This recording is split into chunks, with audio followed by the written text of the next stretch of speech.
que j'étais très heureuse d'être avec vous et j'ai l'impression, pour la première fois de ma vie, avoir commencé à comprendre ce que ça pouvait être de louer. Vous allez dire, c'est un bon début pour mes 39 ans, mieux vaut tard que jamais.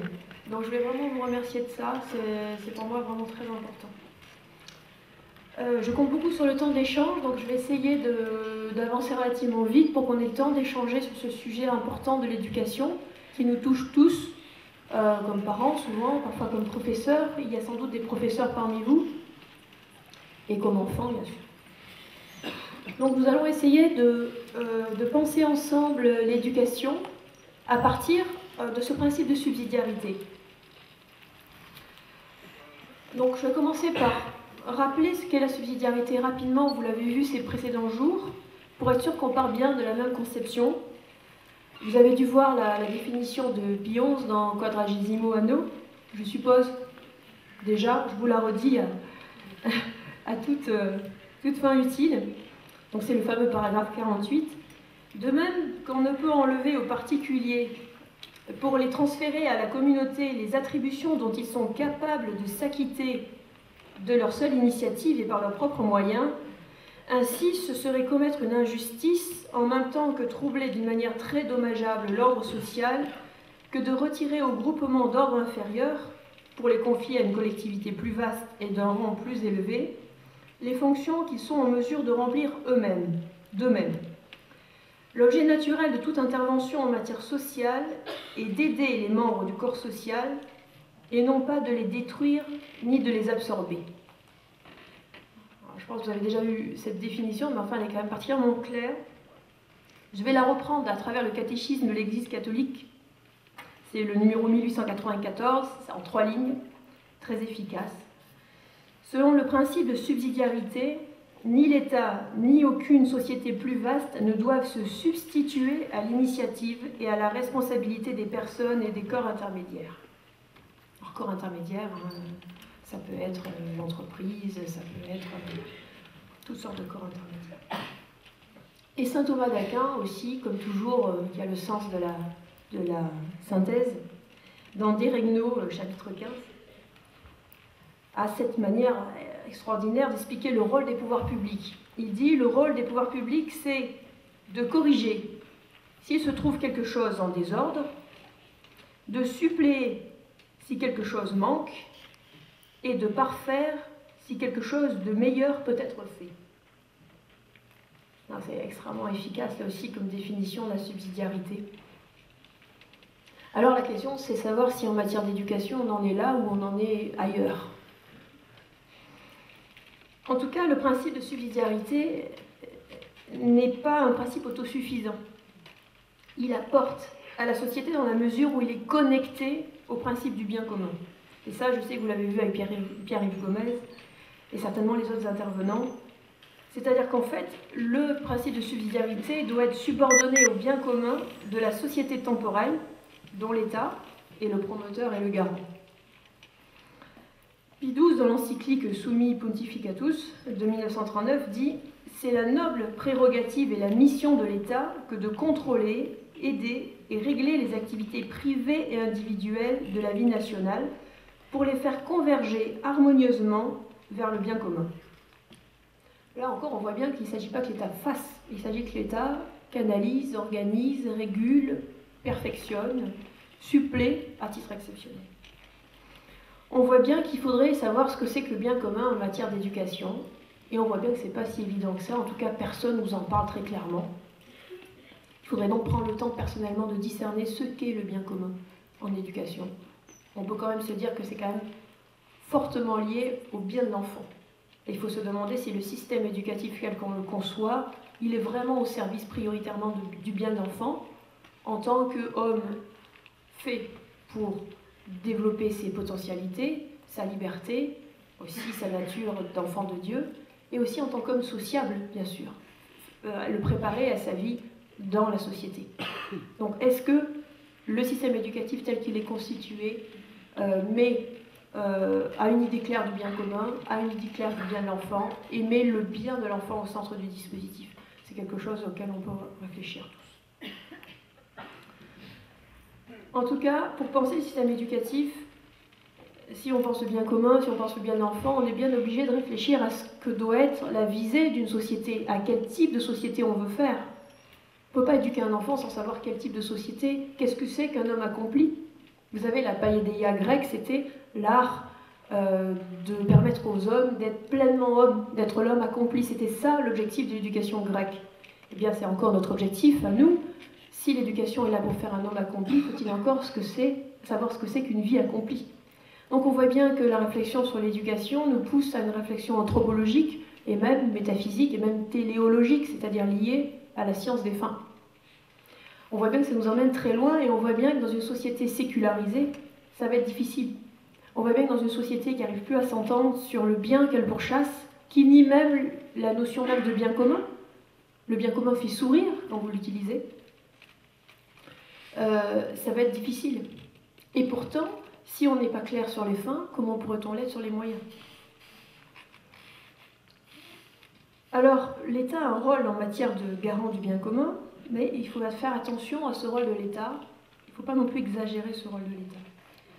Pie XII disait lors d'un congrès des écoles privées d'Europe en 1957 « Autant l'intervention de l'État reste légitime lorsque l'action des individus, autant elle s'avère nuisible lorsqu'elle supplante délibérément l'initiative privée compétente. » Là, il disait ça à propos de l'éducation. On n'est plus dans la généralité sur la subsidiarité. Donc en fait, l'État ne doit faire que ce qui peut être fait par lui, et bien fait que par lui. Sinon, on voit bien que se profile le spectre du dirigisme ou du pire, du totalitarisme.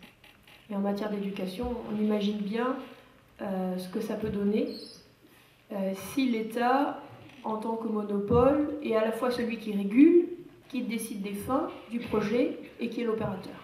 Ça fait quand même beaucoup à la fois pour qu'il n'y ait pas de danger sur les libertés. Donc on a besoin de liberté. Il va falloir trouver le moyen ensemble de développer de la liberté partout, tout en étant réaliste par rapport au système tel qu'il est aujourd'hui.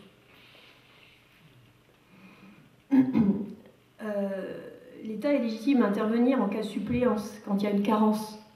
On sait que parfois il y a des carences dans l'offre éducative, parce que c'est trop cher, parce que c'est trop compliqué, parce qu'on ne trouve pas de modèle économique, parce qu'on n'y arrive pas, parce qu'il faut avoir une vue d'ensemble.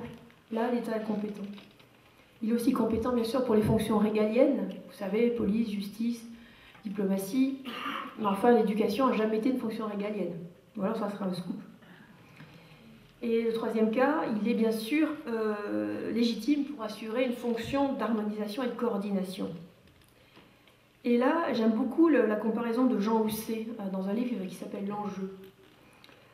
Jean Housset disait que l'État est comparable à un agent de circulation. Il est légitime pour synchroniser une foule d'initiatives privées, mais il ne l'est pas pour dicter aux piétons l'adresse où celui-ci doit se rendre. Et je crois qu'il faut toujours avoir cette petite image en tête en matière d'éducation comme pour le reste. Alors l'éducation. L'éducation est vue à partir de la subsidiarité. Alors d'abord, l'essentiel, c'est de dire que l'essentiel en éducation est extrascolaire. C'est la famille. C'est la famille qui est éducatrice, puissamment éducatrice, qu'elle le veuille ou qu'elle ne le veuille pas, elle l'est éducatrice. Par son absence, par sa décomposition, par son naturel, par son manque de naturel, elle est quoi qu'elle fasse éducatrice. Et c'est le terreau le plus puissamment éducateur. Et ce qui d'ailleurs, ce qui désespère assez largement, ceux qui voudraient que tous les petits-enfants de Dieu soient exactement dans les mêmes circonstances pour que l'État puisse leur donner une seule et même charpente intérieure. Ce n'est pas possible par la famille. La famille est puissamment éducatrice, c'est la première éducatrice. Elle donne à l'enfant des évidences, le naturel, ce qui va de soi, par des habitudes, par des transmissions explicites et implicites. Maintenant, si on restreint notre propos à l'école, sinon ce serait beaucoup trop compliqué et trop important, le rôle des parents. Alors le rôle des parents est fondamental. Vous savez qu'ils sont premiers responsables et premiers éducateurs, premiers responsables et premiers éducateurs de leurs enfants. Ça veut dire que c'est un droit naturel qui est antérieur à n'importe quel droit de la société civile et de l'État. Chronologiquement antérieur, vous donnez naissance à un enfant, vous l'avez dans vos bras, vous n'avez pas besoin de demander de permis à qui que ce soit, il va falloir assumer. Et donc, c'est Pie XI qui dit ça en 1929, c'est-à-dire qu'il est antérieur à n'importe quel droit de la société civile et de l'État, et donc il est inviolable par quelque puissance que ce soit. C'est un droit non négociable. Le droit des parents ne peut jamais être abdiqué, il ne peut jamais être complètement délégué, il ne peut pas, enfin, nous devons lutter contre une forme d'usurpation, il ne se cède pas. Alors il peut se déléguer avec des modalités, mais jamais entièrement. Alors les parents ne sont pas ce qu'on appelle une société parfaite, donc ils ne savent pas tout faire, notamment en termes d'instruction, ils seraient bien en mal de transmettre les mathématiques des intégrales à leurs enfants, donc ils ont besoin d'aide. Et ça c'est légitime, mais ce n'est pas pour autant qu'ils doivent être mis sur la touche et repoussés loin de l'école et considérés comme incompétents, y compris sur le champ d'instruction. Car l'instruction est un tout, fait partie de l'éducation. Donc ça veut dire que c'est aux parents de choisir le type d'instruction, le type d'éducation pour leurs enfants. Donc aussi de choisir le type d'école. École à la maison, école publique, quelle école publique? École privée, quelle école privée? Quel type d'école privée?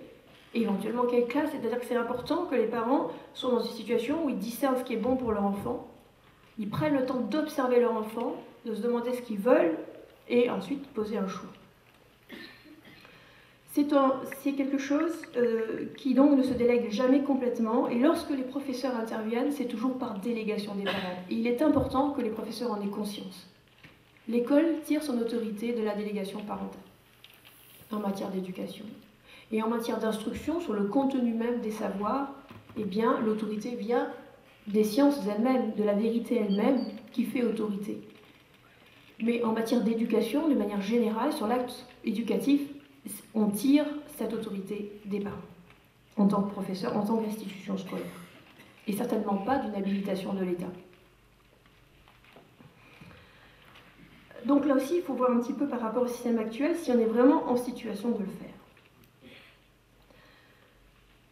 Donc, si je prends certains discours qu'on entend, non, les parents ne sont pas des co-éducateurs. Vous entendez beaucoup d'associations de parents d'élèves qui présentent les parents comme des co-éducateurs. La FCPE par exemple, mais d'autres aussi. Les parents ne sont pas des co-éducateurs, les parents sont les principaux éducateurs et ils délèguent sous contrôle une partie de l'éducation qu'il faut délivrer à leurs enfants. Vous voyez la différence? Il y a clairement une hiérarchie et un contrôle. C'est-à-dire que l'école est au service des familles et tire son autorité éducative des familles. Alors quel est le rôle de l'État là-dedans? On l'a vu, l'État devrait inciter un fonctionnement de la société conforme à la subsidiarité, c'est-à-dire garantir le bon fonctionnement des écoles, les contrôler, éviter qu'il y ait des débordements, des dérives, des pratiques sectaires, des abus d'enfants, des maîtres ignares ou alcooliques ou brutaux ou incompétents, comme ça a toujours existé, et ça existera probablement toujours. Donc oui, il est bon qu'il y ait un contrôle et c'est légitime que ce soit l'État qui le fasse. Donc l'État doit organiser et rendre possible l'expression des libertés. Il doit y encourager, il doit le faciliter. Et ça, l'Église le dit. L'Église dit que les laïcs, les parents, doivent réclamer le financement public du libre choix. C'est dans le Code de droit canon, c'est quelque chose qui est légitime. Et l'Église doit inciter, aider à revendiquer cette réalité-là. Nous devons être mis en situation de pouvoir choisir l'école, et l'État doit nous permettre ce choix. Or, vous voyez là qu'il y a un gros problème, puisque qui peut choisir aujourd'hui en France? Les gens qui ont les moyens financiers et qui ont le réseau. Et surtout les gens qui peuvent être dans un endroit où il y a des places. Vous savez que là-dessus, la situation française est extrêmement hétéroclite. Vous avez des endroits où il n'y a aucun problème pour trouver une place, dans une école qui vous paraît à votre goût, et puis il y a des parties de la France, où il y a des parties des banlieues, pour ne pas les citer, où il est littéralement impossible d'avoir quelque choix que ce soit. Donc là, on est dans une situation où l'État ne permet pas à tout le monde de pouvoir poser un choix. Il permet de poser un choix à ceux qui ont l'argent, la conscience que ce choix est important, et puisque le dispositif tel qu'il est organisé a tendance à anesthésier la conscience. Pourquoi? Vous avez une école gratuite définie par la carte scolaire obligatoire. Alors la plupart des gens qui sont très pris par toutes sortes de problèmes, les problèmes de la subsistance, les problèmes de la vie, vont aller au plus simple, ils vont mettre leur enfant dans l'école gratuite définie par la carte scolaire, donc par la mairie. sans se demander si ça correspond vraiment à ce qui est bon pour leur enfant. Peut-être que ça l'est, mais peut-être pas. Et ça, eh bien, ce biais vers une attitude qui est finalement une attitude de fainéantise, hein, de paresse, de non-discernement, eh bien, elle est induite par la structuration du système éducatif par l'État. Puisque d'un côté, vous avez un système facile, gratuit, qui donne droit à toutes sortes d'avantages, de bourses, de bonnes choses. Et de l'autre côté, vous avez un système où il faut payer, où il n'y a pas beaucoup de place, où il faut développer des stratégies subtiles pour arriver à accéder là où on veut aller. Donc vous voyez qu'on a quand même une dissymétrie extraordinaire entre les deux choix possibles. Donc il faut bien voir que le libre choix de l'école, le fait de pouvoir choisir son école, et je ne parle pas spécialement des écoles libres, je parle du fait de pouvoir choisir son école. Ce n'est pas une question de tolérance de l'État. Ce n'est pas que l'État, dans sa grande bonté, nous tolère la possibilité d'avoir des écoles libres ou éventuellement des écoles catholiques. C'est vraiment absolument indispensable à toute société, tout état de droit. Et c'est vraiment quelque chose de fondamental. Ce n'est pas une tolérance, c'est vraiment un droit. Les écoles libres ne sont pas un complément subsidiaire à l'école publique. Les écoles libres sont quelque chose qui devrait être la norme, et qui se retrouve historiquement relégué à une situation d'exception, et d'exception en survie précaire. Il faut donc arrêter de penser les écoles libres comme tirant leur droit à l'existence de l'État. Ce qui n'est pas évident, puisque nous sommes tous relativement intoxiqués par la vision qui dérive du droit public français. Et donc c'est important, par exemple, de bien se souvenir que l'école catholique n'a pas besoin de se penser comme participant au service public défini par l'État pour être légitimes dans leur rôle. Les écoles privées catholiques ne sont pas des délégataires de service public. Vous savez que quand il y a un service public, soit il est exercé en régie, par exemple vous avez la ville qui vous apporte directement un transport scolaire, soit il est exercé par délégation de service public, c'est-à-dire que vous allez nommer par un système d'appel d'offres un opérateur qui va réaliser ce service public. Et parfois, la tentation que l'enseignement catholique se pense comme un délégataire de service public, c'est-à-dire comme un opérateur pour le compte de l'État, eh bien cette tentation est présente. Mais par rapport à l'enseignement de la doctrine sociale de l'Église, par rapport même à l'histoire française, c'est un non-sens. Nous ne tirons pas, en tant qu'école libre, notre autorité, notre légitimité d'un mandat étatique, nous la tirons simplement du droit naturel, de l'ordre des choses, qui est bien explicité, mais qui n'est pas inventé, bien sûr, qui est explicité par la doctrine sociale de l'Église. Et lorsque le Conseil constitutionnel, en 1977, a reconnu la liberté d'enseignement comme un principe fondamental reconnu par les lois de la République, donc c'est-à-dire un principe à valeur constitutionnelle, il n'a pas décrété, il n'a pas inventé quelque chose qui n'existait pas, il a juste noté, reconnu qu'effectivement, il n'y a pas de constitution française digne de ce nom, il n'y a pas de système digne de ce nom, si on n'a pas ce principe dans notre société. C'est un petit peu comme l'Église, quand l'Église reconnaît un dogme, un nouveau dogme, c'est pas qu'elle l'invente, qu'elle le sort de son chapeau, c'est juste qu'elle précise quelque chose qui était évident, mais qui était perdu de vue par nous tous, et donc elle le précise, comme celui de l'Immaculée Conception. Et bien là, le Conseil constitutionnel précise le fait que, eh bien oui, notre société a absolument besoin de la liberté d'enseignement. Liberté d'enseignement de tous les côtés, du professeur, mais aussi, bien sûr, des parents. Alors, au passage, je fais une petite remarque. Si on pense toujours à la solidarité à l'école, il y a quelque chose aussi qui est frappant, mais qui est frappant en ce moment, c'est tout à fait nouveau. C'est que la subsidiarité en tant que telle est attaquée souvent par l'école publique, dans le contenu même de son enseignement, ce qui est complètement nouveau. Ça, c'est quelque chose qui n'existait pas. Pourquoi ça n'existait pas? Même quelqu'un comme Jules Ferry, vous connaissez certainement sa fameuse lettre de 1884 aux instituteurs. Jules Ferry écrit aux instituteurs et il leur disait vous ne pouvez pas vous permettre le luxe de dire quelque chose qui pourrait, sur le plan moral, choquer ne serait-ce qu'un père de famille. Et c'était l'école de Jules Ferry qui était quand même très anticléricale et qui était très militante. Et pourtant, il considérait que sur le terrain éducatif, sur le terrain moral et politique, il n'était pas question d'aller à l'encontre d'un seul des parents, si obscurantiste ou si arriéré soit-il au regard des conceptions de Jules Ferry. Donc ça veut dire que même dans une époque extrêmement militante, personne ne se serait permis de dire ce qu'a dit Vincent Peillon, à savoir que l'école était là pour arracher les enfants aux déterminismes familiaux, religieux, etc. Personne. Ça aurait été un tollé absolu. Et on se peut dire le chemin qu'on a fait, et qu'il faut faire dans l'autre sens, à mon avis, si on veut protéger nos enfants.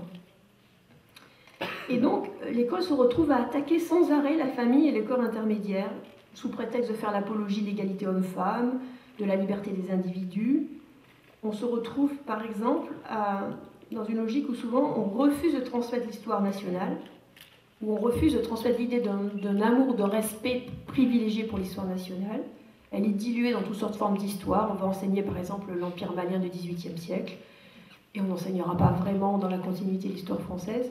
Tout cela aussi, ça conduit à démonétiser, à dévaloriser, par exemple, ce corps intermédiaire qu'est la nation.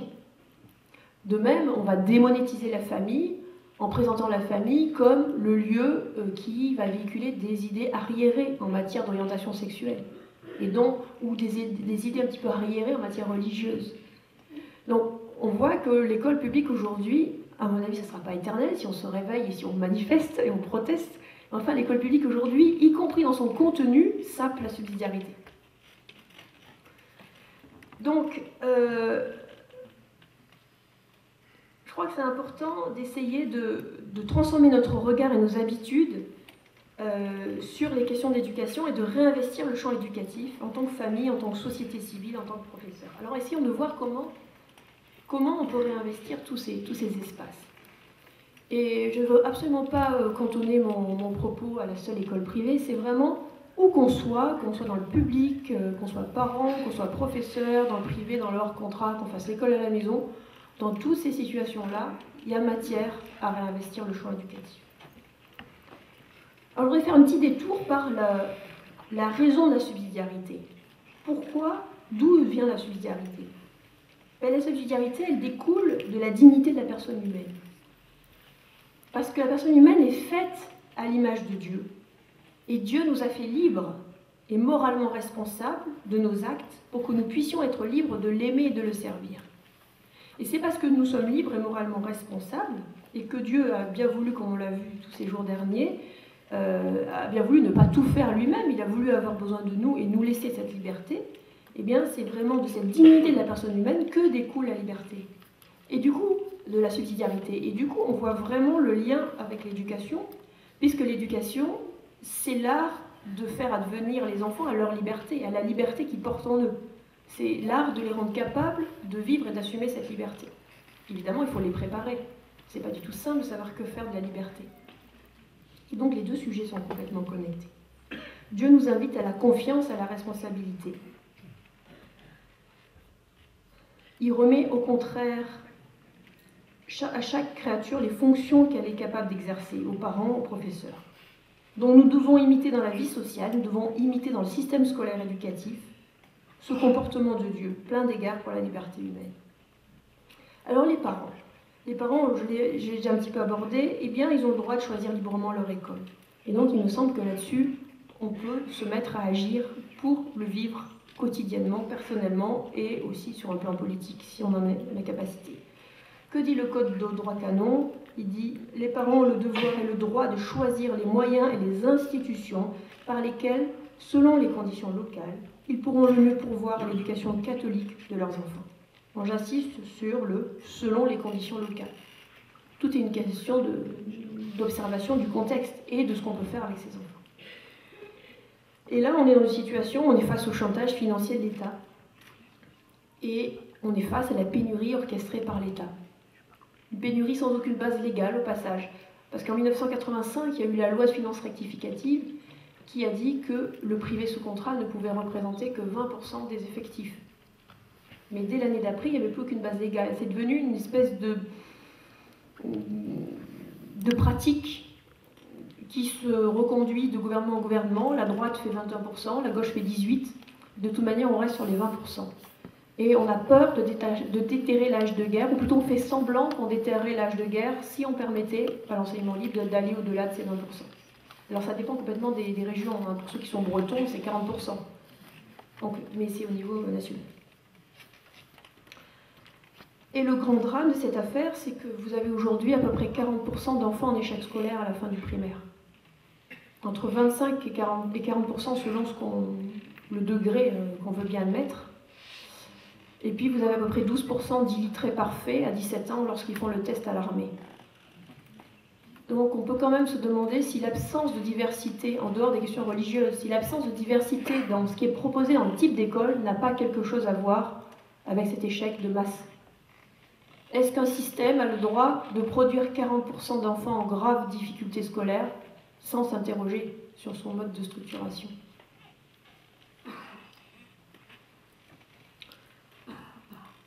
Donc, nous, parents, nous devons être conscients de nos responsabilités et nous devons nous former à l'exercice de ces responsabilités, puisque finalement, ce n'est pas si évident de se les approprier. Et je crois que c'est normal de s'engager pour obtenir que n'importe quelle famille, riche ou pauvre, puisse accéder au libre choix.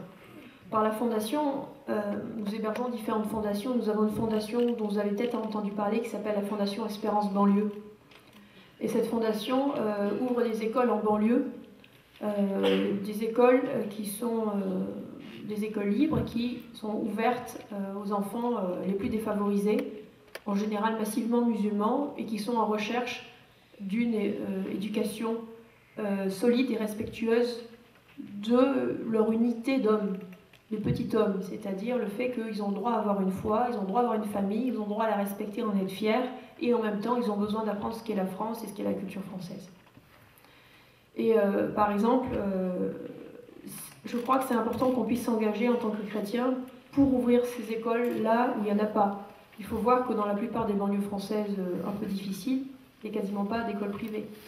Ou alors elles sont submergées et elles n'arrivent plus à maintenir en général leur caractère propre, tellement qu'elles sont submergées d'enfants dont les familles ne sont pas du tout prêtes ou conscientes de ce que c'est qu'un projet catholique. Alors pour les professeurs c'est fantastique, ils ont des marges de liberté absolument extraordinaires. La liberté consubstantielle à l'acte d'enseigner, comme je vous disais, puisqu'il s'agit d'engendrer ces enfants à la liberté. Il ne peut pas naître d'exécution, il ne peut pas être un acte d'exécution, un acte contraint. Il doit être habité. Le professeur est forcément témoin de la vérité dont il doit vivre, et l'enfant doit le sentir, et les enfants doivent le sentir. Il ne peut pas être une sorte de mercenaire de l'instruction qu'il aurait à délivrer. Et là encore, on en est assez loin. Quand on voit des éléments du concours d'entrée il y a quelques années pour entrer dans l'IUFM, donc vous savez, l'école de formation pour les maîtres, il y avait une des matières qui s'appelait, accrochez-vous bien, agir en fonctionnaire de l'État de manière éthique et responsable. Donc c'était le cours qu'il fallait préparer pour devenir professeur. Moi je crois qu'être professeur, c'est structurellement une sorte de profession libérale. C'est un art, c'est un artisanat, c'est vraiment une activité d'homme libre.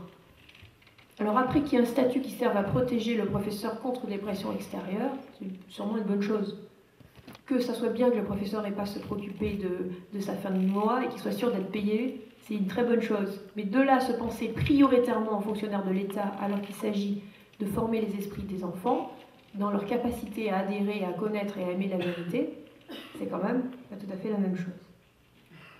Là aussi, professeurs, soyez attachés à la liberté des contenus que vous transmettez, la liberté des connaissances. Il me semble que les professeurs n'ont qu'un devoir. Ce devoir, c'est de rendre hommage à la liberté, de rendre hommage à la vérité, et donc de ne pas dénaturer, de ne pas dévisager cette vérité. Ça veut dire aussi que l'école doit être connectée à l'université, doit être connectée à la recherche, et ça veut dire qu'il faut se tenir à jour de ce qu'on sait de la vérité des choses en histoire, en géographie, en mathématiques, en littérature. On ne peut pas simplement répéter à l'infini ce qui aurait été dans les manuels qu'on aurait reçus. On doit sans arrêt se former tout au long de sa vie pour servir cette vérité. Donc là encore, si l'État est légitime par rapport à la subsidiarité pour définir un socle commun de connaissances, des règles d'ensemble, il me semble qu'il n'est plus légitime pour définir les programmes dans le détail. Il me semble qu'il est plus légitime pour définir les textes précis, voire les problématiques, que les professeurs doivent faire étudier en français, par exemple.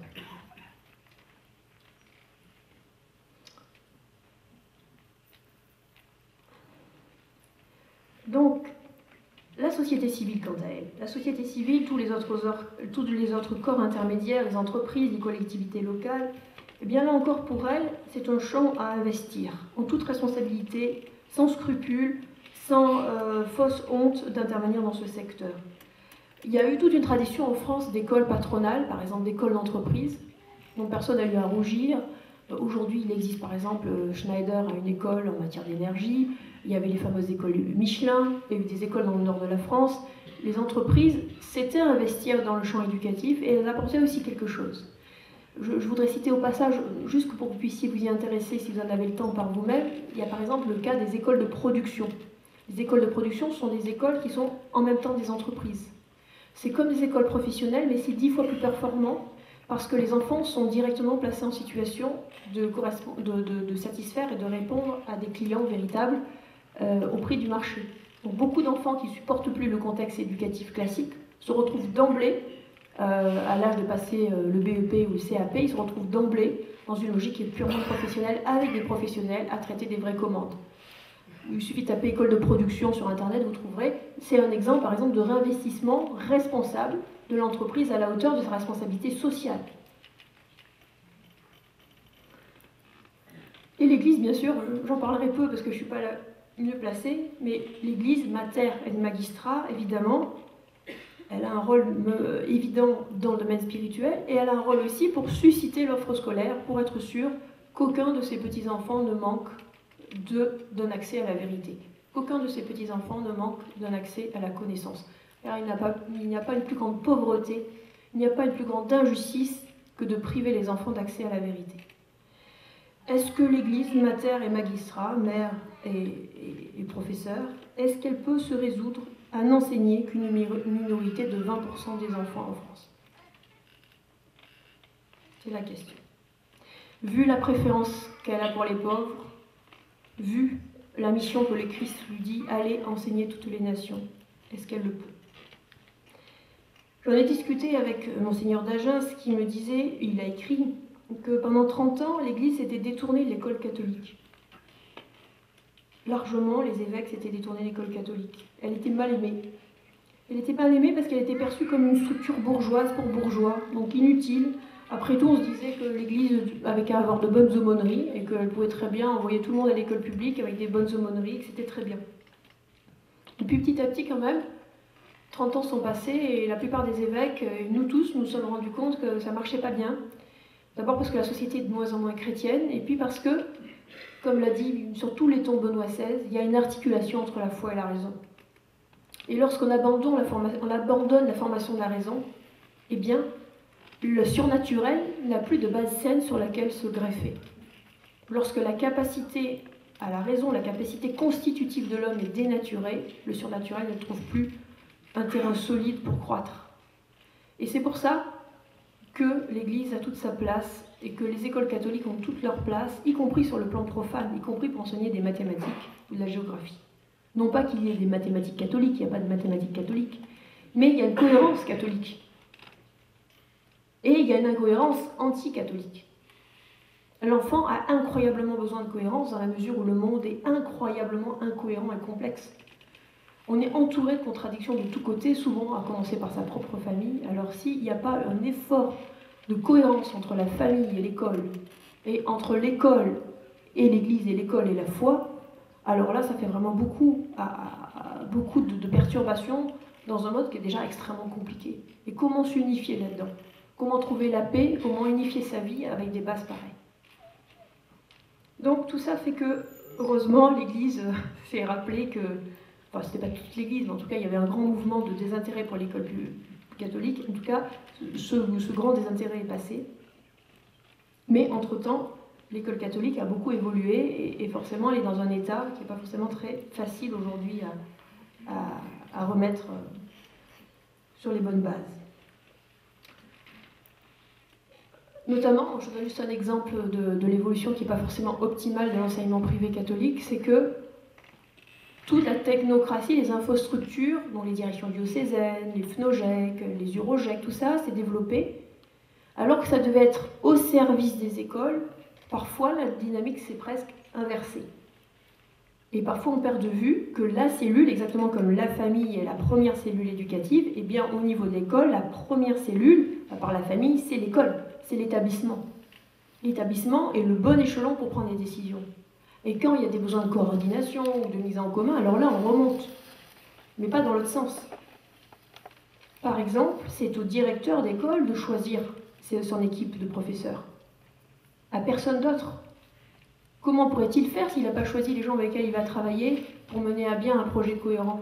Si les gens sont là parce qu'un processus par ordinateur, à coup de points, de réduction, de pax, de trucs, a mis qu'un tel et un tel allait à tel endroit.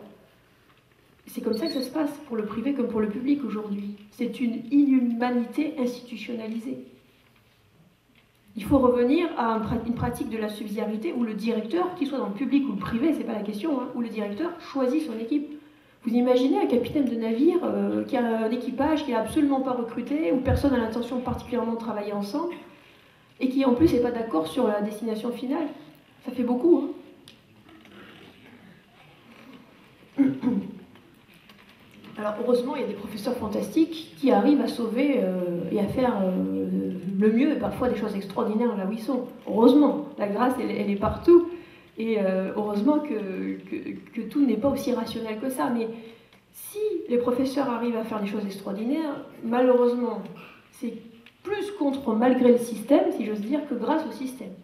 Et le but d'une institution, c'est quand même de disposer les esprits d'une manière qui facilite leur coopération pour le bien. C'est quand même pas de créer des situations où il faut déjà utiliser 50% de son énergie pour pouvoir faire quelque chose éventuellement pas mal. Donc là, je crois qu'il y a du chemin. C'est pas du tout désespéré, mais il y a du chemin. Alors, le code de droit canon le prévoit. Il dit « S'il n'y a pas d'école véritablement chrétienne, il appartient à l'évêque diocésain de veiller à ce qu'il en soit fondé. » C'est court et explicite. Donc, il faut se demander s'il y a suffisamment d'écoles chrétiennes, si les écoles sont suffisamment chrétiennes, si les écoles sont suffisamment écoles, je rajoute, c'est pas dans le droit canon, mais parfois on peut se poser la question, si le niveau académique est suffisant. Et si ce n'est pas le cas, eh bien, il faut retrousser nos manches de laïcs et puis on demander à nos prêtres, à nos évêques, eh bien, de nous faciliter les choses, de les porter dans la prière et de nous y encourager. Alors nous tous, en tant qu'acteurs politiques, en tant que citoyens, je crois qu'il est temps d'agir pour essayer de réorganiser le système scolaire à partir du libre choix des familles, pour remettre les choses à partir de la subsidiarité. Donc demander le financement public du libre choix. L'État doit financer ce choix, en garantir la qualité et la coordination, mais en tout cas, pas de manière dominante. Il ne peut pas être un opérateur dominant du système éducatif. Il ne peut pas être un prestataire dominant du système éducatif. Or, évidemment, c'est le cas aujourd'hui puisqu'il scolarise 80% des enfants. Un concept a toujours été assez utile et complètement conforme à la subsidiarité, c'est celui de chèque éducation. Bon, pour ceux qui ne connaissent pas, l'idée c'est que l'État donne aux familles un montant et que ce montant serve à choisir l'école de leur choix. Alors, techniquement parlant, on le fait rarement comme ça. En général, à l'étranger par exemple, la famille choisit une école, elle le déclare sur sa feuille d'impôt, et l'État envoie l'argent à l'école. Donc c'est-à-dire que l'argent ne transite pas par la famille, mais c'est sur la base de la déclaration libre de la famille que l'argent va à l'école. Vous savez, en Allemagne, par exemple, vous déclarez votre église, et puis l'argent finance l'église. Ben, c'est le même principe, vous déclarez votre école librement, et l'État finance l'école, tout le monde ayant la même somme, en fonction du niveau d'études. Donc ça, c'est un principe qui est tout à fait conforme à la subsidiarité, qui est tout à fait conforme à ce que l'Église a toujours défendu et qui convient de continuer à réclamer parce qu'il est ce qui nous donne tous la possibilité, en toute égalité sociale, riches ou pauvres, de poser des choix. Et là encore, il ne faut pas avoir peur de la variété des parents. Peut-être qu'il y a des parents qui feront des choix qui ne sont pas très sensés, mais le seul fait que le système incite à poser un choix, eh bien c'est très vertueux, puisque vous êtes obligé de réfléchir, vous êtes obligé de demander ce qui est bon pour votre enfant. Vous n'êtes plus dans la facilité du « je le mets dans l'école d'à côté ». Et puis, là aussi, à chacun d'exercer un peu ses responsabilités. Si vous voyez des parents qui s'embarquent dans des écoles absolument invraisemblables, vous pouvez aussi mettre votre grain de sel. Il peut aussi y avoir des corps intermédiaires qui conseillent les familles les plus démunies. Et c'est d'ailleurs ce qui se fait très naturellement aujourd'hui déjà, mais qui pourrait se faire encore plus. Donc, l'État, en matière de contenu et de connaissances, on l'a vu, il faudrait aussi qu'on arrive à agir pour que l'État respecte la liberté des professeurs. Fixe des caps généraux, mais arrête de dire dans le détail ce qu'il faut faire. Ne serait-ce que parce que ça conduit à des injustices flagrantes. Si par exemple, en telle classe, vous êtes supposé faire tel programme, mais vous vous retrouvez avec des enfants qui n'ont pas les fondamentaux, qu'est-ce que vous faites? Soit vous faites semblant de faire le cours au niveau qui est prévu, et vous avez des enfants qui ne savent toujours pas écrire, par exemple, ou mal lire. Il y en a maintenant jusqu'au collège qui ne savent pas lire et écrire, et auxquels vous êtes supposé faire un cours tel que le programme le conçoit. Alors est-ce que vous allez vraiment leur apprendre les figures de style, la synecdoque, les diarèses, ou est-ce que vous allez prendre du temps pour leur réapprendre à s'exprimer correctement par écrit et par oral, à maîtriser la langue française? Vous voyez que si vous êtes dans une logique où le programme est détaillé année par année, eh bien l'État vous met dans une situation où vous devez désobéir pour pouvoir faire votre devoir, parce que votre devoir c'est d'être en phase avec le réel. Votre devoir c'est de donner à l'enfant ce dont il a besoin, pas ce que l'État vous dit qu'il faut donner.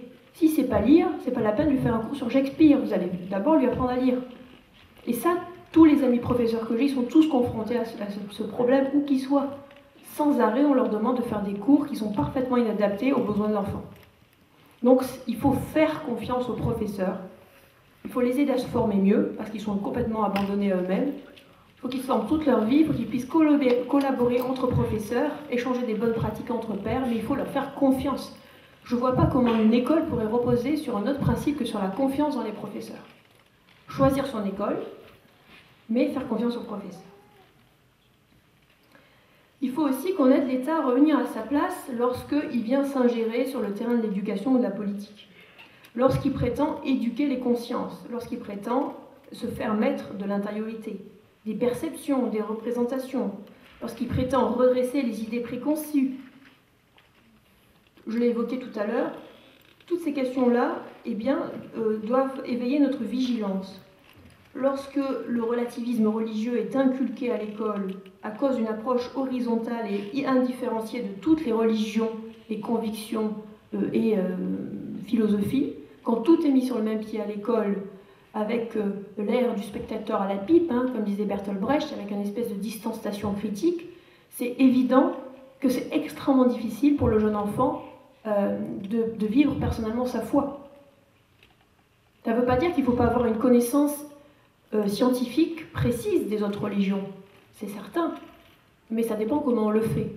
Et aujourd'hui, la manière dont les choses sont faites fait que l'école dite laïque sape sans arrêt la confiance de l'enfant en sa famille et en sa propre foi. De même, lorsque l'État se fait éducateur sexuel, coupe-t-il l'éducation à la sexualité de la question de l'amour ou de la finalité du couple ou de la finalité humaine. Donc l'enfant va être éveillé sans que vous en ayez conscience à la question du préservatif, des maladies sexuellement transmissibles, de son orientation sexuelle ou de ses pratiques minoritaires mais qui sont supposées ne plus l'être, sans que vous ayez eu l'opportunité même de l'éveiller à ce que c'est que l'amour, ce que c'est que la vie, sans que vous ayez pu enrôler cela dans de la beauté, et l'État va avancer sur ces sujets-là, y compris quand l'enfant n'est pas mûr. Pour ça. Donc là encore, il y a un viol des consciences, il y a un viol aussi de l'enfant en tant qu'il est dans le stade de l'innocence et qu'il a le droit d'y être. Il a le droit d'être un enfant. Pourquoi faudrait-il qu'on le précipite tout de suite dans des préoccupations de grands adolescents? Pourquoi faudrait-il qu'on le force à vivre sa vie en accéléré? Là aussi, je crois que c'est à nous de nous dresser et de défendre les enfants, les nôtres et ceux des autres, de manière à ce que l'État reste à sa place, comme Jules Ferry le lui apprenait d'ailleurs. Pas besoin de se référer à la doctrine sociale de l'Église pour que l'État reste à sa place du point de vue éducatif, moral et politique. Alors, je finirai par quelques pistes pour réformer l'école, peut-être. Au sein du public, Professeurs, réaffirmez vos libertés de professeur. C'est une conversion culturelle, parce que nous avons appris, professeurs, autant nous sommes tous concernés, tous les professeurs, nous avons appris à faire ce que l'État nous demande. Pourtant, l'inspecteur vient en moyenne une fois tous les 7 ans. Vous imaginez une entreprise où votre chef vient vous voir une fois tous les 7 ans? Ça ne devrait pas vous terroriser. Mais en fait, le professeur, qui cherche à bien faire, qui cherche à s'inscrire dans ce que dit l'État, dans ce que lui dit son inspecteur, eh bien, en général, il obéit à un chef qui vient tous les 7 ans. Donc là, moi je crois que ce n'est pas une question de double langage, c'est une question... Nous avons un devoir, ce devoir c'est de former les enfants en vérité, donc il faut nous former et déployer nos libertés de professeurs, nos libertés scientifiques, en travaillant évidemment. Cette liberté est terrible, c'est comme la liberté de parents, elle nous oblige.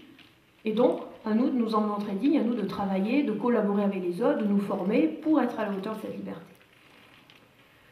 Il faut aussi, professeurs du public, écouter les parents. Ce n'est pas le point fort de l'école publique. Il faut aussi aller vers plus d'autonomie. Il y a eu des expériences partout dans le système public, mais ces expériences n'ont pas été généralisées. On appelait ça le recrutement sur profil. C'est-à-dire laisser au directeur d'école publique, au proviseur, la liberté, le choix, le pouvoir de recruter son équipe. Et donc permettre de recruter sur détachement les professeurs, comme ça se fait dans l'école à l'étranger. Vous savez, les lycées français à l'étranger, les lycées militaires, la Légion d'honneur, tous ces établissements prestigieux reposent sur ce principe-là. C'est le directeur qui recrute sur détachement ses professeurs.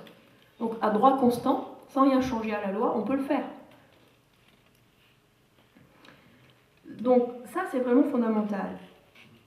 Et puis, là aussi, refuser d'accompagner le mouvement de l'État vers l'éducation des consciences, l'éducation politique, et rester sur le terrain de l'instruction, c'est déjà largement suffisant.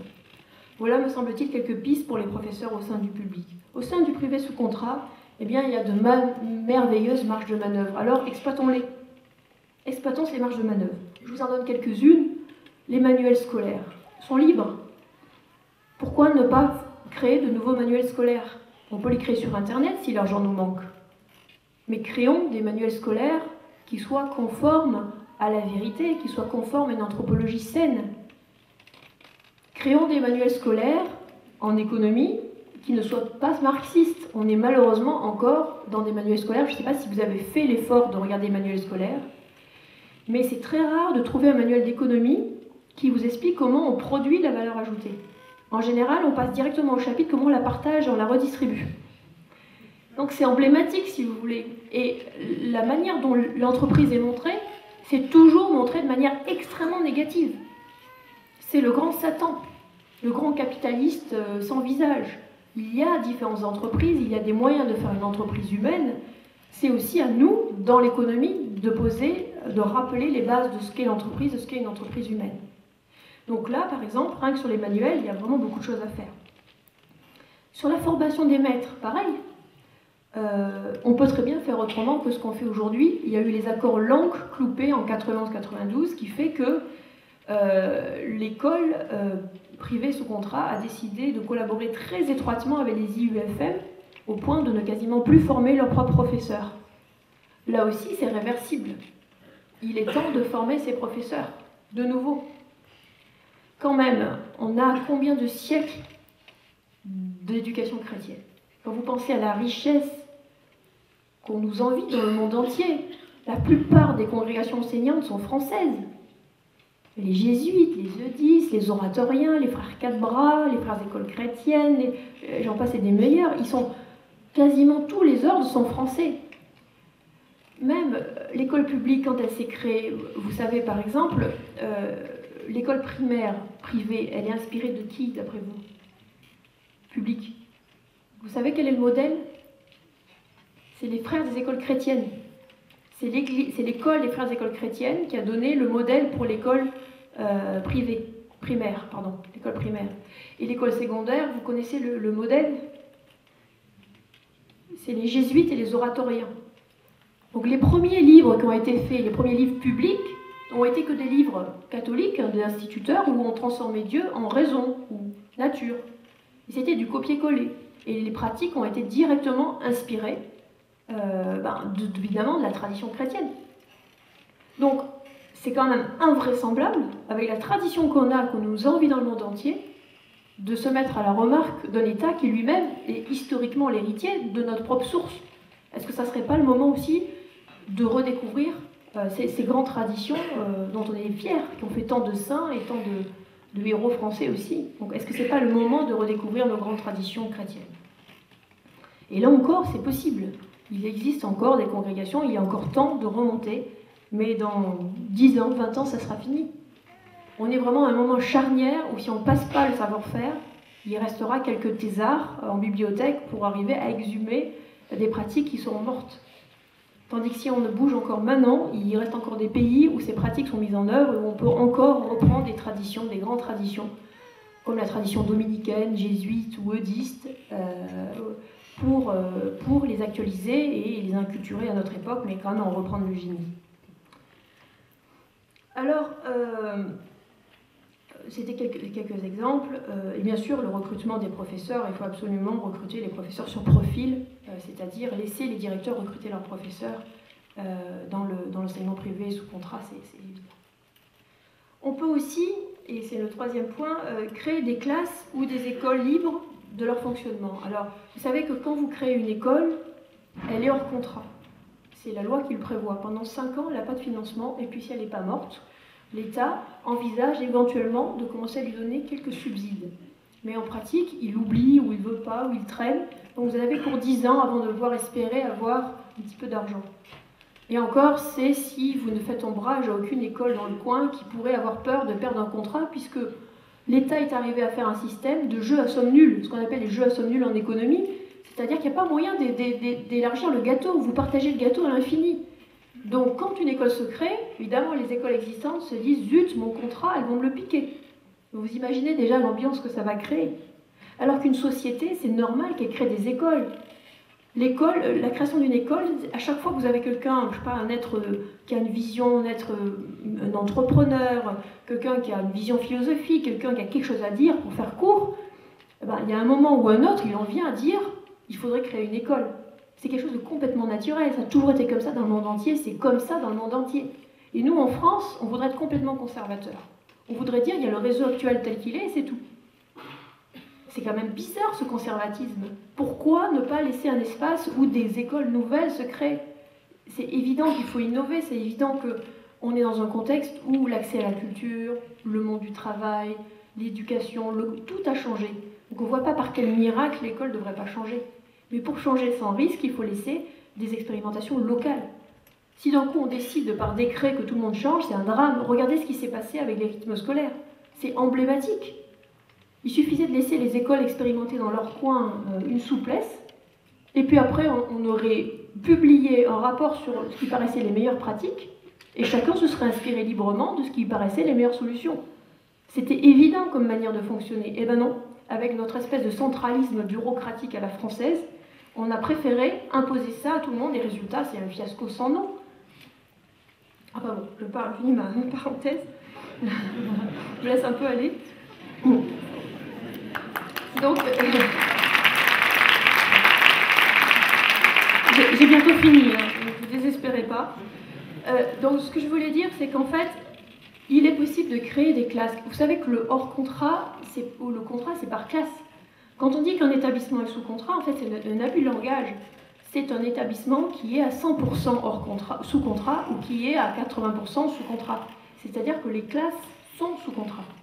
Mais en fait, autour de vous, il y a plein d'établissements sous contrat qui ont des classes hors contrat, sauf qu'ils ne vous le disent pas. Alors ça, c'est pour des raisons mystérieuses, parce qu'ils ont peur que l'État considère que s'ils arrivent à créer des classes hors contrat, c'est qu'ils en ont les moyens, et que donc on pourrait limiter l'argent qu'on leur donne. Donc comme ils ont peur, ils ne le disent pas. Et du coup, comme ils ne veulent pas se faire repérer, ils appliquent les mêmes contraintes dans les classes hors contrat que celles qu'ils appliquent dans les classes sous contrat, alors qu'ils n'ont aucune contrainte juridique. Vous voyez, c'est quand même un peu fou. On pourrait quand même faire des classes vraiment libres, puisqu'on n'a pas l'argent. Tant qu'à faire, autant être libre. Ne pas avoir l'argent et pas être libre, ça fait beaucoup à la fois de mon point de vue. Mais on peut créer des classes hors contrat. Et de partout en France, il y a des directeurs qui sont en train d'y penser. Des classes pour faire autrement, des classes aussi pour développer des choses que l'État ne voudrait pas spécialement qu'on développe, mais qui sont pourtant bonnes. Des classes pour accueillir les enfants blessés par la vie, des classes pour accueillir les enfants handicapés, au contraire les enfants précoces, les enfants dyslexiques, tout ça, aujourd'hui c'est très maltraité ou alors c'est relégué dans des établissements spécialisés. C'est pas normal cette segmentation des publics. C'est évident qu'un établissement d'une certaine taille doit être capable d'accueillir des enfants handicapés, des enfants précoces, des enfants dyslexiques, des enfants primo-arrivants, des enfants bilingues, mais on ne peut pas mélanger tout le monde. Il faut organiser ça intelligemment pour qu'il y ait des parties communes, des parties séparées, pour que ça puisse fonctionner. Et pour ça, on a besoin de liberté. Dans le système tel qu'il est, ça ne passe pas. Donc, invitation, créons des classes hors contrat, là où il y a des bons établissements et un directeur et des gens qui ont envie d'agir. Et c'est possible, c'est juste le fait qu'il faut que vous le sachiez. Donc faites-le, maintenant que vous le savez. La deuxième chose, c'est qu'on peut créer des écoles hors contrat. Et c'est même ce qu'on fait nous toute la journée à la Fondation. Ou plutôt, comme on est organisé sur le principe de subsidiarité, nous aidons ceux qui le font. Ce qui est tout à fait différent, puisque aucune école ne vient de notre création directe. Toutes les écoles viennent de notre accompagnement. Certaines se débrouillent sans nous, j'espère, et la plupart nous demandent un petit peu d'aide, voire beaucoup. Donc aujourd'hui, l'année dernière, par exemple, 38 nouvelles écoles libres ont ouvert leurs portes. L'année d'avant, 37, l'année d'avant, 31, l'année d'avant, 25, l'année d'avant, 21, l'année d'avant, 19.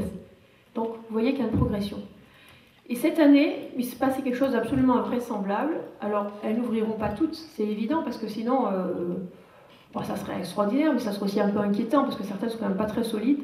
Mais cette année, à l'heure où je vous parle, il y a 140 projets en préparation. Ça, c'est un peu l'effet, je pense, Manif pour tous. Après la Manif pour tous, il y a eu un réveil, et les gens se sont dit, il faut que je fasse quelque chose. Et on a vu des profils incroyables arriver dans notre fondation, des profils de gens qu'on n'aurait jamais vus avant, des jeunes hommes d'une trentaine d'années, pas mariés, qui ont dit « je viens pour créer une école ». Ah oui, j'ai discerné, c'est la chose la meilleure à faire. Ah. Et alors, certains ont tenu, d'autres pas, et effectivement, vous voyez le continuum dont je vous parlais tout à l'heure, les fins dernières, la métaphysique, l'anthropologie, et très rapidement on en vient, d'accord, mais tout ça, si c'est pour ne pas le passer aux enfants, à quoi ça sert? Donc tout ça est lié, quand on revient à l'unification de sa vie, une recherche du sens, forcément on en vient à s'intéresser à l'éducation.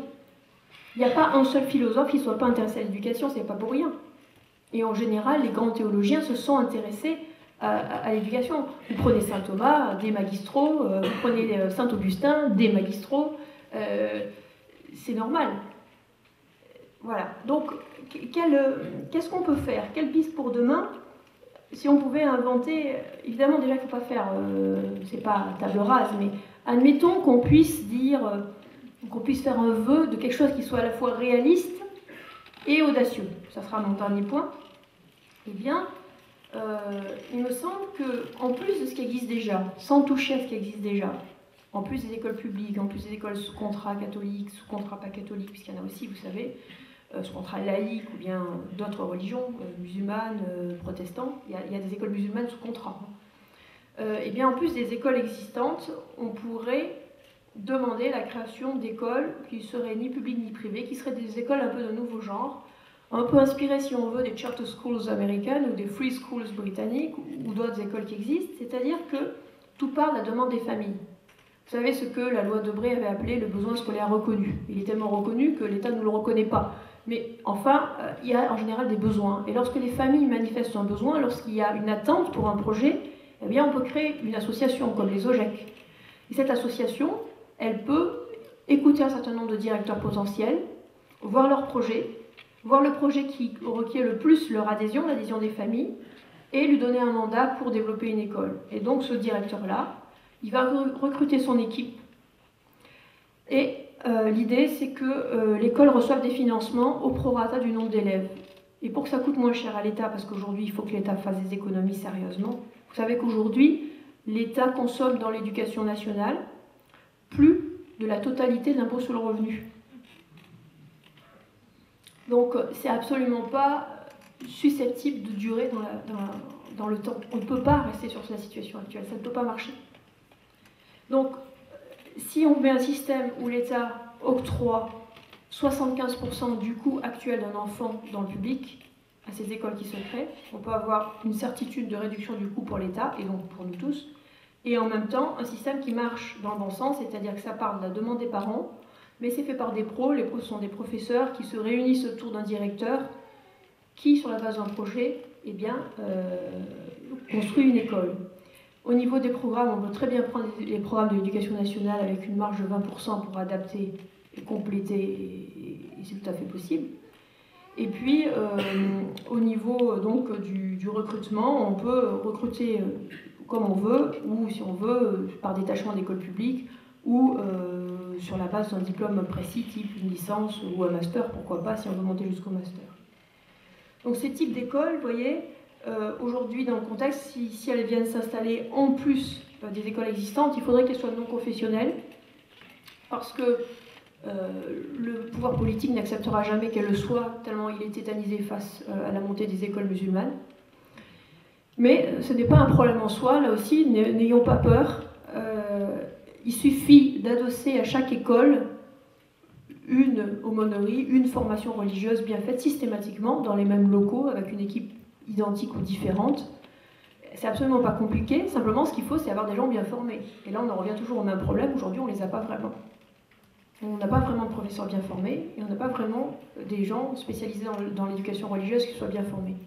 Et là, ce qu'on pourrait développer dans cette partie qui serait optionnelle et qui serait financée différemment, on pourrait développer tout ce qui n'existe plus, mais qui pourrait exister, c'est-à-dire l'histoire de l'Église, l'histoire aussi sacrée, enfin l'art sacré, la connaissance de la liturgie, la connaissance du latin, la connaissance de tout ce qui permet d'avoir une véritable culture chrétienne.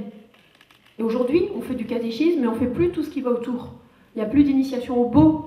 J'étais très sensible à ce que j'ai entendu hier sur le beau. Il n'y a plus d'éveil au beau. Or, le beau a été le moyen numéro 1 d'amener les âmes à Dieu.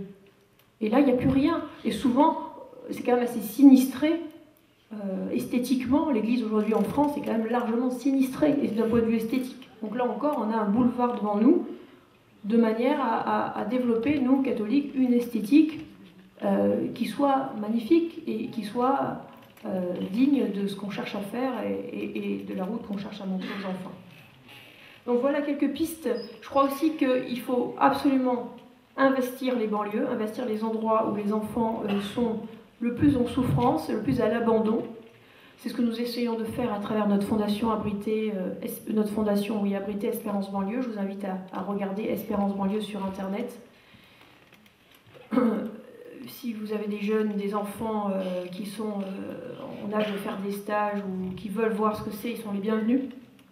On a sans arrêt des professeurs en stage dans cette école, et une deuxième école ouvre dans les quartiers nord de Marseille sur le même modèle, le cours aux Anam. Donc n'hésitez pas à nous faire signe. Et puis le deuxième secteur sur lequel il y a vraiment à faire, c'est l'éducation professionnelle. On ne peut pas continuer à faire semblant de croire que tout le monde peut faire des écoles supérieures ou des études abstraites. C'est une négation du réel, c'est une négation de la variété des enfants. Et en plus de ça, il y a 1000 manières d'être d'élite, et il y a autant de manières d'être d'élite dans les métiers concrets, manuels, que dans les métiers abstraits. Le jour où nous serons tous consultants dans cette salle, eh bien, la France ira relativement mal. Donc, je vous invite là aussi à regarder sur le site des écoles de production. C'est une piste qui est intéressante. Voilà, je vous remercie beaucoup de m'avoir écouté, et j'espère qu'on va avoir le temps d'échanger. Je crois qu'on a déjà...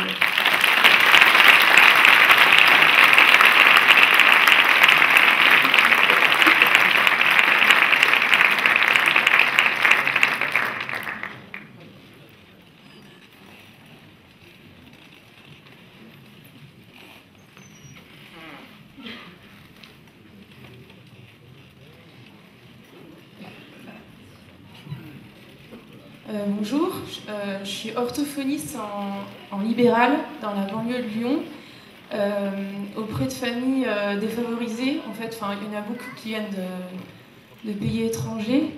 Moi, ce que j'observe, c'est qu'il y a une perte de lien entre les parents et les enfants, souvent pour différentes raisons, mais il y a beaucoup de parents qui se déchargent sur l'école. Je me demandais comment un établissement peut, dans sa pédagogie, amener à recréer ce lien, en fait. Enfin, si vous le voyez dans les établissements que vous parrainez, comment ça peut se faire? je vous remercie, c'est un élément essentiel. Tout le système nous pousse à la déresponsabilisation des parents. Tout est fait pour que les parents soient persona non grata au sein de l'enceinte publique. Et les enfants comprennent ça assez bien et en jouent assez facilement. Et en particulier en banlieue, à cause souvent des problèmes culturels et surtout des problèmes linguistiques, les enfants sont souvent capables de mettre leurs parents complètement hors circuit. Et très rapidement, il y a une espèce de mépris qui s'installe à l'égard des parents. Souvent, ils leur parlent plus. Et les parents sont complètement perdus, ils ne savent même pas très bien comment on fait pour parler au professeur ou pour aller en classe, pour demander des renseignements. Et les rares fois où ils ont des contacts avec les écoles, c'est en général parce qu'il y a un conseil de discipline, parce que leur enfant fait vraiment quelque chose d'important et de grave. Donc moi, il n'y a pas de solution magique, mais c'est un tout. C'est-à-dire qu'il faut absolument créer des écoles dans lesquelles on implique les parents, et ça rééduque les parents aussi, parce que nous sommes tous habitués à avoir une attitude consumériste, où on donne notre enfant à l'école, et puis que l'école s'en débrouille. Et ça, c'est malsain. Comme je vous le disais au tout début de l'intervention, nous ne pouvons pas déléguer en nous débarrassant du problème. Ce n'est pas possible. Donc l'école doit nous aider à cesser d'avoir cette attitude, et nous devons aider l'école à cesser d'être autiste pour prendre en compte les parents. C'est une espèce de double éducation. Alors je vais vous raconter comment, à l'école de Montfermeil, avec le cours Alexandre Dumas, ils ont traité ce problème qui était majeur. Quand on a voulu ouvrir l'école, on est allé voir un certain nombre de personnes qui sont très actives auprès de l'enfance défavorisée, des très grosses organisations catholiques françaises qui nous ont dit « Vous n'allez pas y arriver parce que les parents vont être aux abonnés absents, et si les parents sont aux abonnés absents, il n'y aura pas de pression pour que l'école soit bonne et l'école sera nulle. » Alors on était très perturbés par ça, on s'est dit c'est vrai, c'est un problème, parce que si les écoles indépendantes marchent bien, c'est parce que les parents sont derrière. Mais en faisant payer les parents, même si on les fait payer pas beaucoup, ça change tout.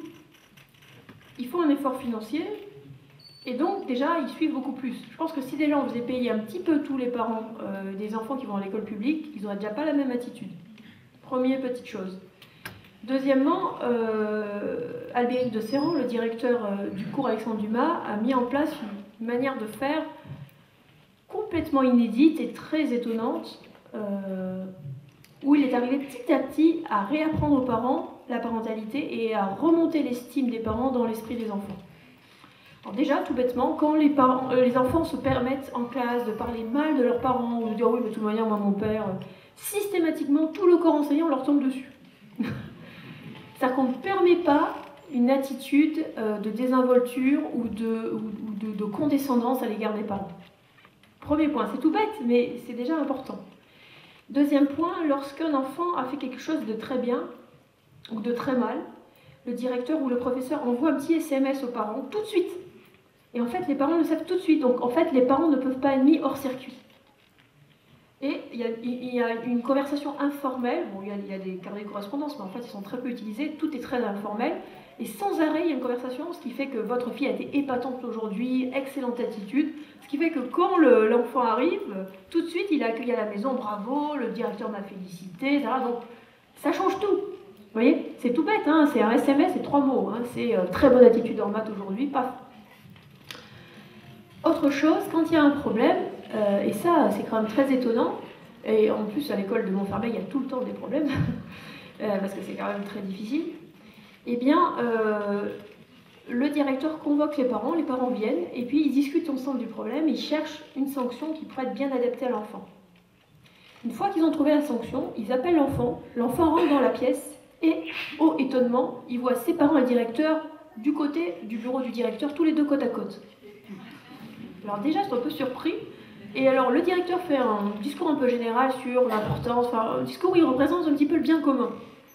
Donc, il quitte la seule attitude de directeur, il prend vraiment comme ça sera plus tard dans la vie, ça peut être face à la police, ça peut être face au patron, ça peut être face à n'importe qui, donc il explique pourquoi c'est important. Et après, les parents expliquent le problème et disent la sanction. Alors, souvent, c'est une histoire de téléphone portable, parce qu'ils ont beau être pauvres, ils ont quand même un téléphone portable. Et donc, en général, les parents disent « Eh bien, tu vas donner ton téléphone pour 1 mois à monsieur le directeur. » Donc, ils prennent le téléphone et donnent à monsieur le directeur. Et puis, s'il y a eu quelque chose de vraiment grave, il peut y avoir une demande de pardon, quelque chose comme ça. Et c'est très impressionnant, vous voyez, parce que forcément, c'est très éducatif pour l'enfant. L'enfant, il voit que les deux coopèrent ensemble et qu'il n'y a pas moyen de jouer l'un contre l'autre et que c'est la même autorité. Et que le directeur, en fait, et les parents, le directeur est au service des familles et ils sont dans le même bateau. Vous voyez, je vous raconte juste cette anecdote parce que c'est pour moi une manière très importante de rendre aux parents cette autorité qui, petit à petit, leur échappe.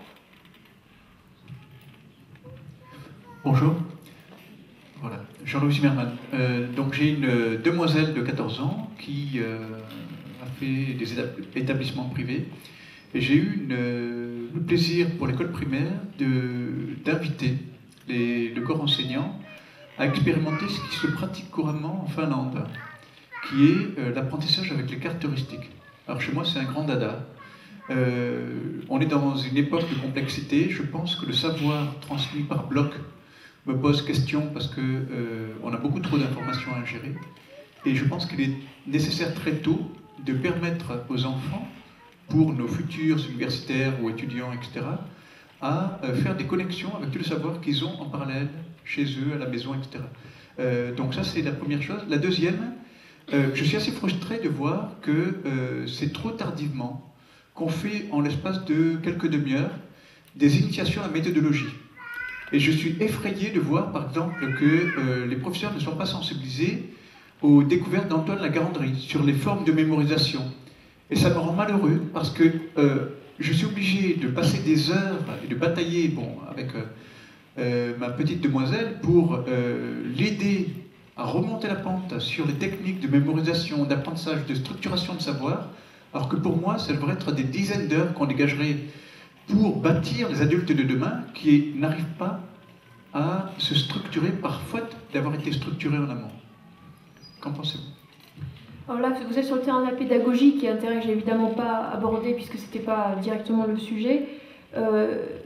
Aujourd'hui, on est face à un afflux incroyable de données, alors qu'avant, on avait une école de la République, la fameuse école qui reste un peu le modèle dans l'esprit de Vincent Payon, par exemple. C'était une école qui se développait dans un contexte de rareté de la connaissance. Bon, évidemment, le contexte n'a rien à voir. Là, on nage dans la connaissance. Le problème, c'est qu'on est incapable de l'organiser.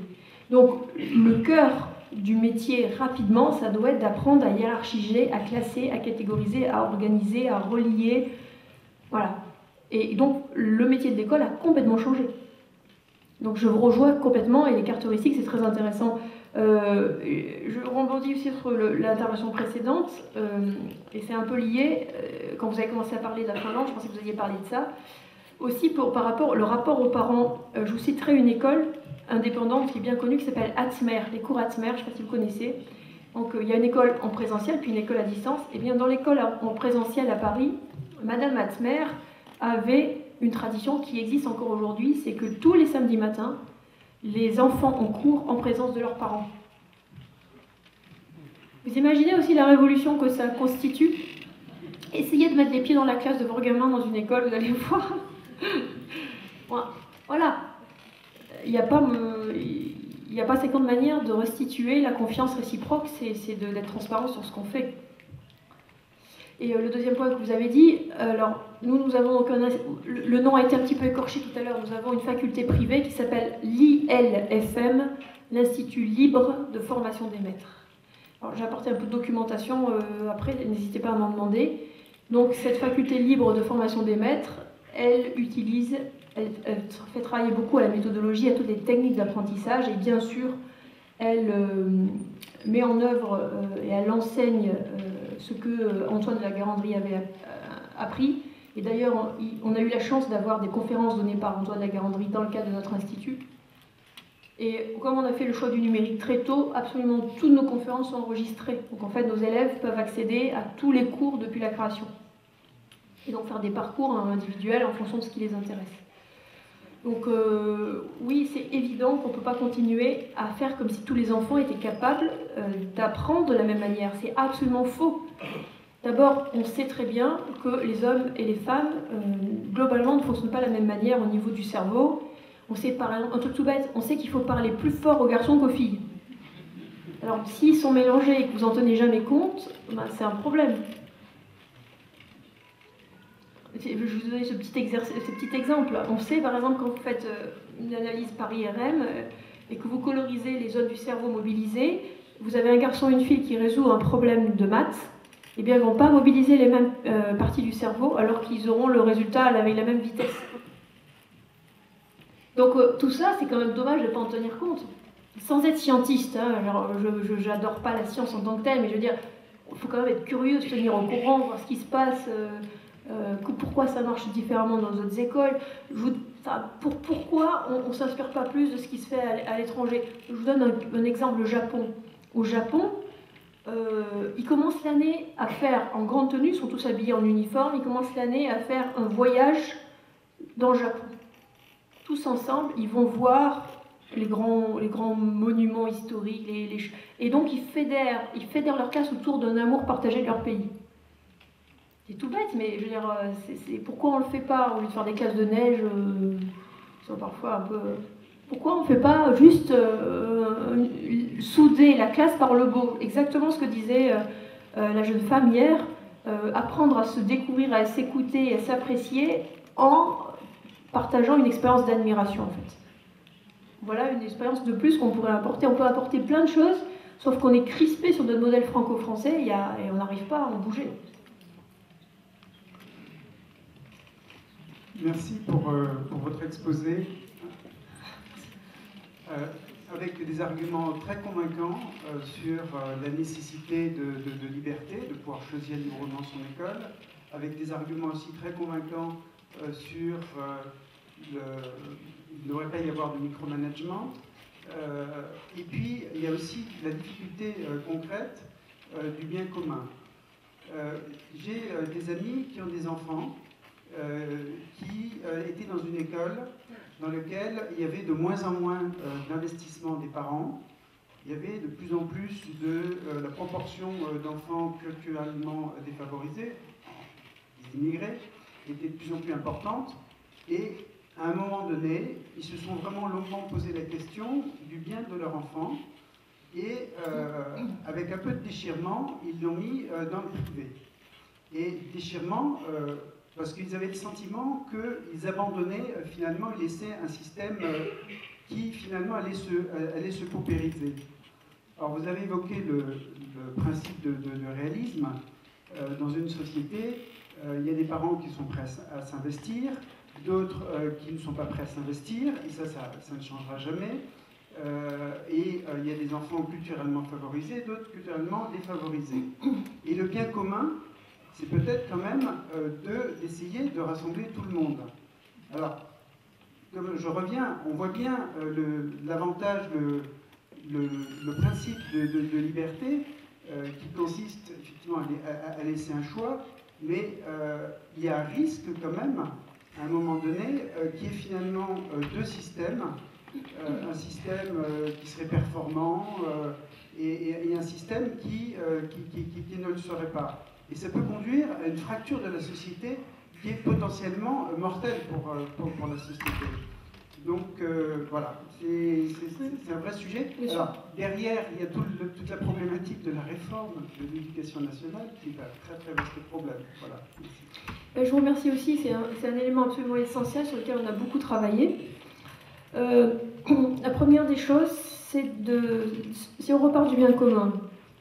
Le bien commun, il va être au niveau de l'enfant et au niveau de la société, mais la structure en tant que telle, c'est un moyen.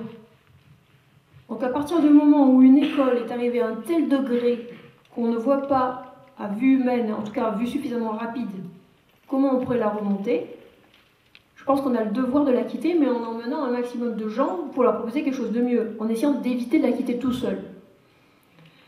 Je crois qu'il ne faut pas sacraliser les institutions. Les institutions, elles naissent, elles meurent, il y a des moments où elles perdent leur fonction, et on ne peut pas s'immoler pour essayer de revitaliser à soi tout seul une école qui, de toute manière, est partie dans une direction où vraiment, en tout cas, sauf changement fort, extérieur, changement des règles du jeu, on ne peut pas la relever. Je ne sais pas si vous voulez le dire, mais il y a un moment où il faut faire un choix, et ce choix, c'est l'enfant. Mais je suis d'accord que ce n'est pas l'enfant tout seul.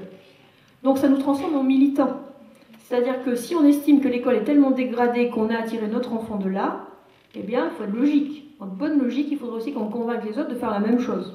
Si on sent qu'on est incapable de faire une OPA sur l'école, eh ben, il faut faire une autre école et emmener un maximum d'enfants et que cette école soit bonne. Donc là encore, ne sacralisons pas les moyens. Ensuite, sur cette histoire de fracture, on est très attaché en France à l'école comme un creuset de la nation. Maintenant, les creusets de la nation, il n'y a pas que l'école, et puis l'école aujourd'hui, elle est tout sauf un creuset de la nation. Il faut voir la différence de qualité, de rythme, de style d'une école à l'autre. Alors on a tous été frappés par l'époque où il y avait l'école privée catholique d'un côté, et puis l'école publique laïque anticléricale de l'autre, et l'espèce de déchirure atroce que ça faisait dans la nation. Mais finalement, on en est dans une situation aujourd'hui où cette déchirure, elle existe toujours, mais ce sont les catholiques qui essaient d'être le plus accommodant possible pour qu'on ne voit pas trop cette déchirure.